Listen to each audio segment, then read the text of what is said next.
اللہ نے پیدا کیا اس میں سے تم بشر ہو، انسان ہو، یہ بیان کیا گیا، یہ جواب دیا گیا۔ اس کے بعد پھر رسول اکرم صلی اللہ علیہ وسلم کو یہ تسلی بھی دی گئی کہ اگر یہ لوگ آپ کی نافرمانی کر رہے ہیں، آپ کو اذیتیں پہنچا رہے ہیں، تو اس سے پہلے یہ حضرت موسیٰ علیہ السلام کو، حضرت ہارون علیہ السلام کو بہت زیادہ تکلیفیں پہنچا چکے ہیں، یہاں تک کہ ایک موقع پر انہوں نے اتنی بڑی گستاخی کی کہ جب جہاد کا حکم ہوا تو سیدھا یہ کہہ دیا فَاذْهَبْ أَنْتَ وَرَبُّكَ فَقَاتِلَا إِنَّا هَاهُنَا قَاعِدُونَ کہ آپ اور آپ کا رب جائے اور جا کر قتال کرے، ہم تو یہیں پر بیٹھے ہوئے ہیں۔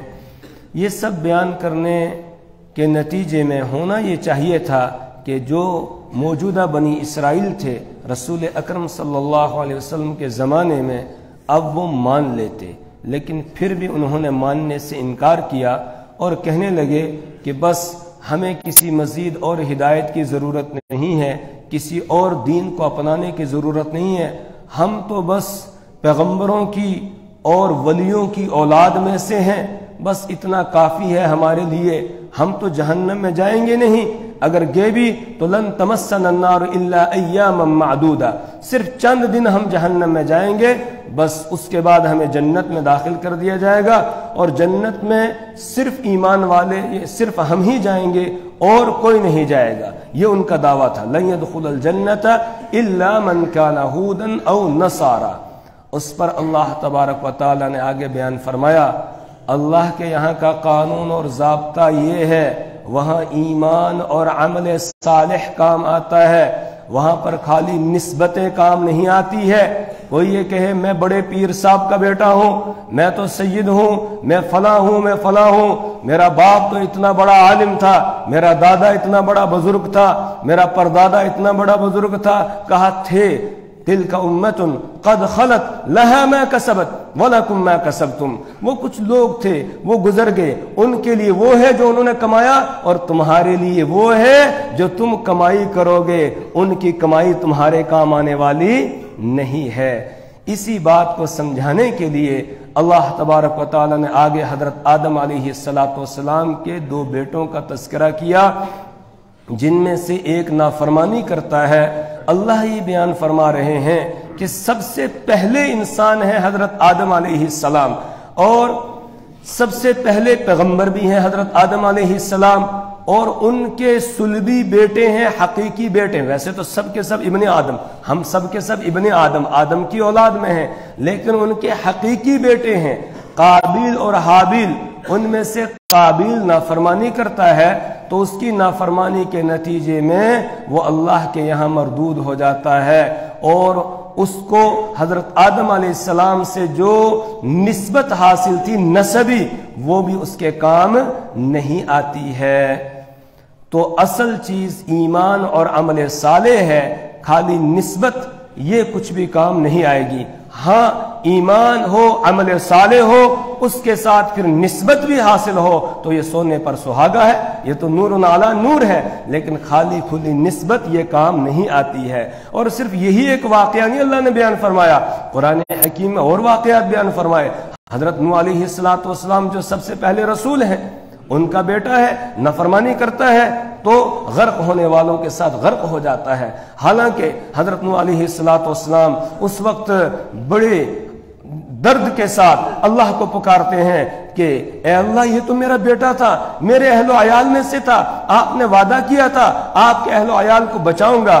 اللہ نے جواب دیا کہ نہیں یا نوح انہ لیس من اہلک، یہ تیری اہل میں سے نہیں ہے۔ کیوں؟ انہ عامل غیر صالح، اس کے کام اچھے نہیں ہیں، اس کے کرتوت اچھے نہیں ہیں، اس لیے یہ آپ کا ہے ہی نہیں۔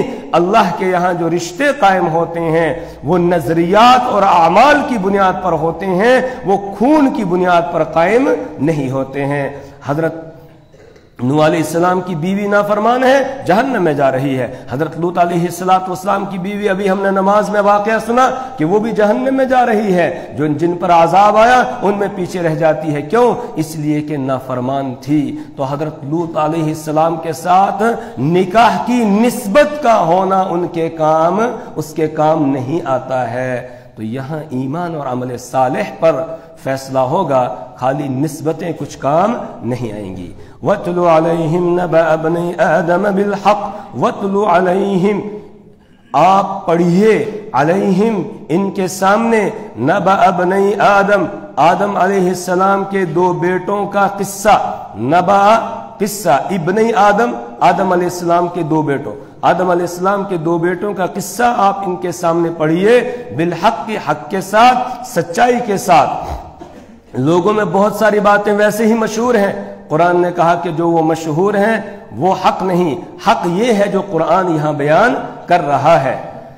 اور تفسیر معارف القرآن میں حضرت مفتی محمد شفیع صاحب رحمۃ اللہ علیہ نے امام ابن کثیر رحمہ اللہ کے حوالے سے نقل کیا ہے کہ اصل قصہ جس پر روایات متفق ہیں وہ یہ ہے کہ حضرت آدم علیہ السلام کے زمانے میں، چونکہ اب انسانیت کی ابتدا ہے، شروعات ہے، اور توالد اور تناسل کا سلسلہ آگے شروع ہوگا، اس کے لیے اس وقت کی شریعت یہ تھی کہ ایک وقت میں اما حوا کے یہاں دو بچے پیدا ہوتے تھے، ایک لڑکا ایک لڑکی، پھر دوسرے حمل میں بھی دو بچے پیدا ہوتے، ایک لڑکا اور ایک لڑکی۔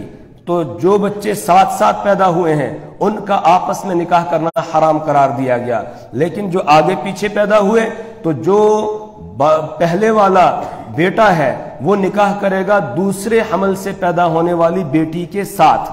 اس شریعت میں اس کی اجازت دی گئی، توالد اور تناسل کے سلسلے کو آگے چلانے کے لیے۔ آج اس کی اجازت نہیں ہے۔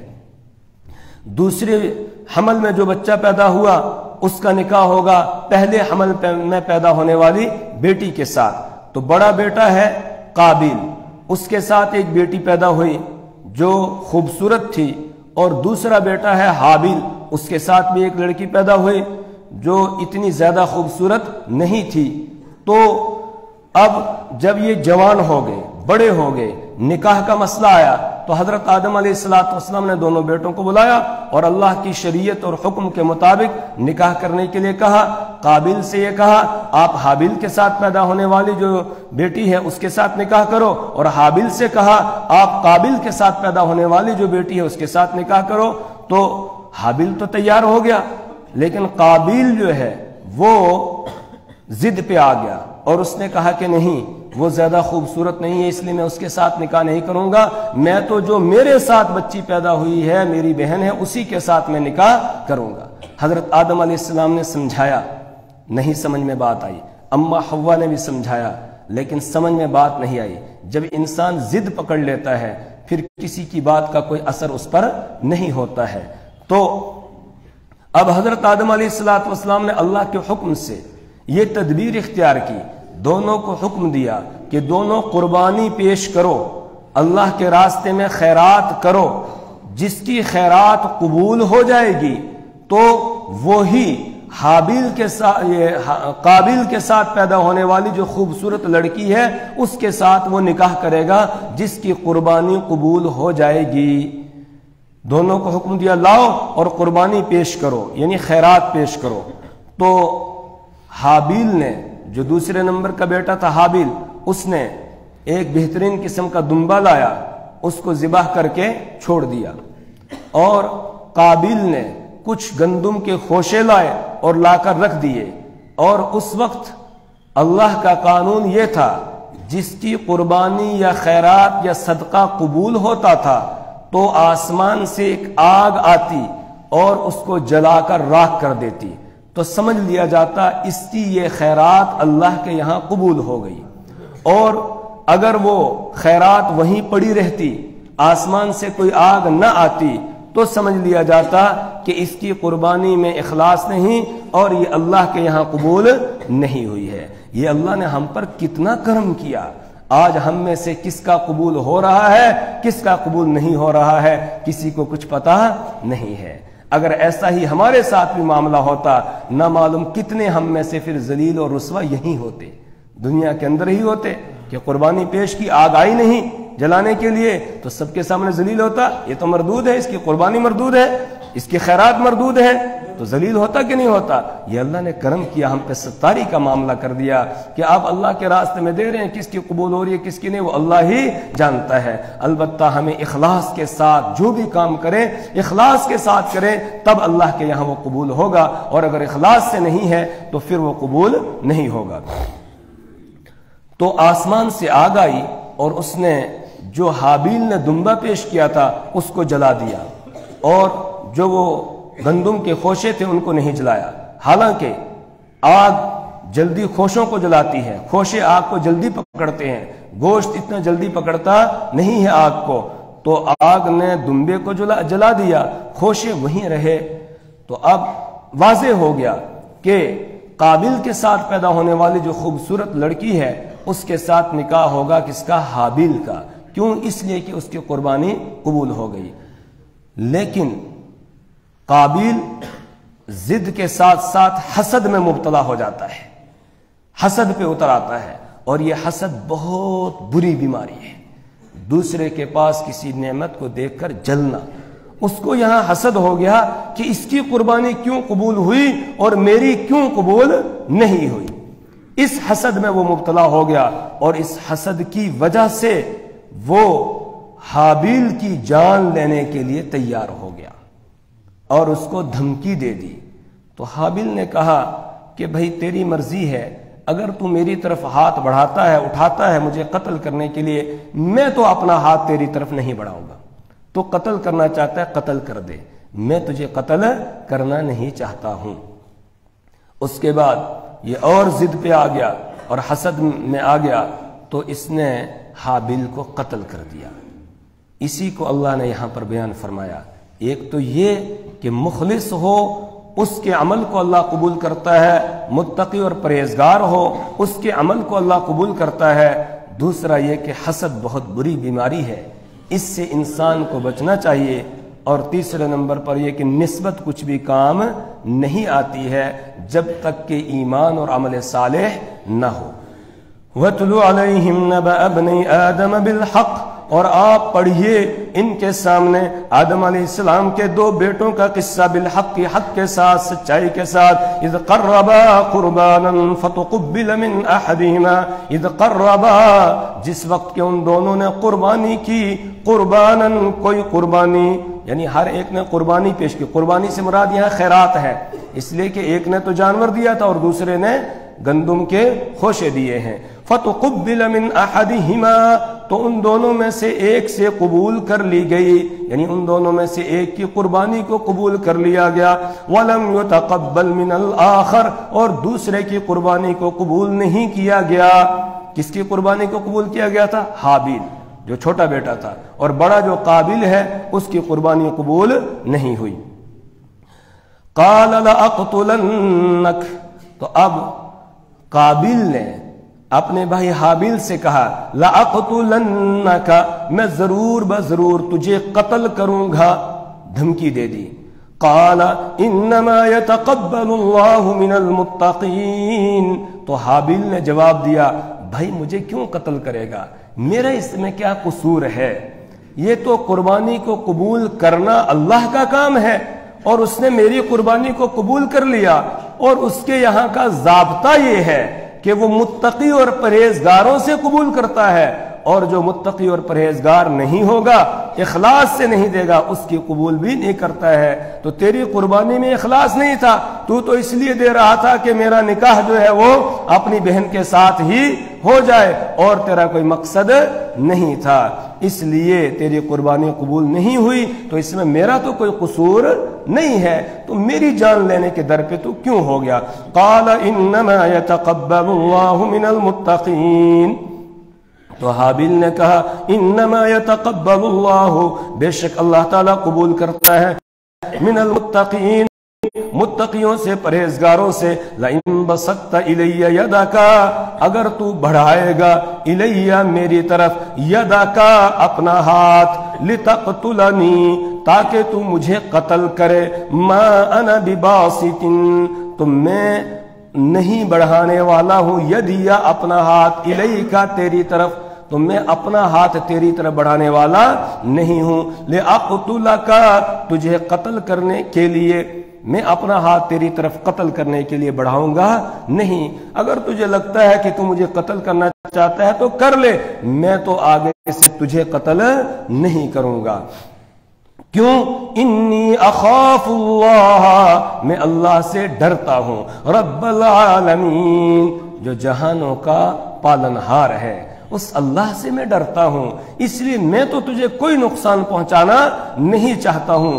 اگر تو مجھے نقصان پہنچانے لگے گا، قتل کے در پہ ہوگا، تب بھی میں تجھے قتل نہیں کروں گا۔ انی ارید ان تبوء باسمی و اسمک فتکون من اصحاب النار، میں یہ چاہتا ہوں ان تبوء، کہ تو لوٹے، باسمی، میرے گناہ کے ساتھ، و اسمک، اور اپنے گناہ کے ساتھ، فتکون من اصحاب النار، تو ہو جائے جہنم والوں میں سے۔ یعنی جب تو مجھے قتل کرے گا تو تو نے مجھ پر ظلم کیا، تو ظالم ٹھہرا اور میں مظلوم ہو گیا، اور قیامت کے دن ظالم کے کھاتے میں اگر کچھ نیکیاں بھی ہوں گی وہ مظلوم کو دے دی جائیں گی، اور مظلوم کے گناہ اس کے اوپر، ظالم کے اوپر ڈال دیے جائیں گے۔ تو اس لیے اب تو لوٹے گا میرے گناہ لے کر بھی اور اپنے گناہ لے کر بھی، فتکون من اصحاب النار، تو ہو جائے گا جہنم والوں میں سے، وذالک جزاء الظالمین، اور یہی ظالموں کا بدلہ ہے، ظالموں کا بدلہ جہنم ہے، جہنم میں ڈال دیا جائے گا۔ اس نصیحت کا بھی اس پر کوئی اثر نہیں ہوا۔ کیوں؟ اس لیے کہ وہ اپنی ہوس اور خواہش کو پورا کرنے کے لیے پاگل ہو چکا تھا، اس لیے اس پر کوئی اثر نہیں ہوا۔ فطوعت له نفسه قتل اخیہ، تو اب اس کے نفس نے اس کو آمادہ کیا قتل اخیہ، اپنے بھائی کے قتل کرنے پر، فقتلہ، تو اس نے اپنے بھائی کو قتل کر دیا، فاصبح من الخاسرین، تو اب وہ ہو گیا نقصان اٹھانے والوں میں سے، اپنے ہی بھائی کو قتل کر لیا، کیا ملا اس کو؟ کچھ ملا؟ کچھ بھی نہیں ملا، تو اب یہ نقصان اٹھانے والوں میں سے ہو گیا۔ اس کے بعد پریشان ہو گیا، اب قتل تو کر دیے بھائی کو، اس کی لاش کو کیا کروں؟ سمجھ میں نہیں آ رہا ہے، اس کو کہیں دریا میں بہاؤں، اس کو آگ سے لگا کے جلا دوں، یا یہ کہ اس کو کچھ اور کروں، سمجھ میں ہی نہیں آ رہا ہے، پریشان ہو گیا۔ اس پر اللہ تعالیٰ نے ایک کوے کو بھیجا، وہ کوا آیا، اس نے آ کر زمین کو کھودا، کھودنے کے بعد پھر ایک مرا ہوا کوا اس نے لایا، اس کو وہاں اس جو زمین کو کھود کے اس نے گڈھا بنایا تھا اس میں ڈالا، اور پھر اپنی چونچ سے اوپر مٹی ڈالنے لگا۔ اب یہ دیکھ رہا ہے، اب اس کی سمجھ میں آ گیا کہ مجھے یہ کام کرنا ہے، کیونکہ یہ سب سے پہلی موت تھی، اس سے پہلے ابھی کسی کی موت واقع نہیں ہوئی ہے، یہ سب سے پہلی موت ہے اور سب سے پہلا قتل ہے۔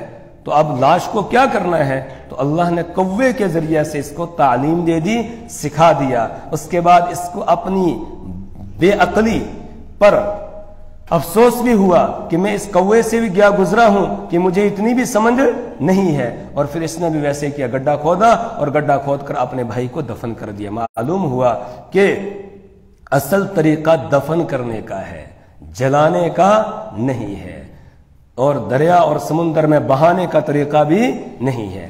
اصل طریقہ یہ ہے کہ دفن کیا جائے، اسی میں انسان کا احترام ہے، اسی میں انسان کا احترام ہے، جلانے میں اس کی بے احترامی ہے۔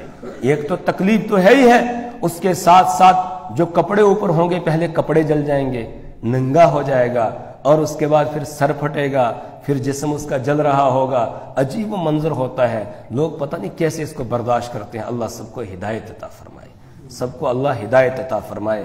تو جلانا یہ اصل نہیں، بہانا یہ اصل نہیں، اصل طریقہ انسان کے لیے یہ ہے کہ اس کو دفن کیا جائے، اس میں اس کا احترام بھی ہے، اور جو فضا کے اندر آلودگی ہو جاتی ہے اس سے بھی حفاظت ہے۔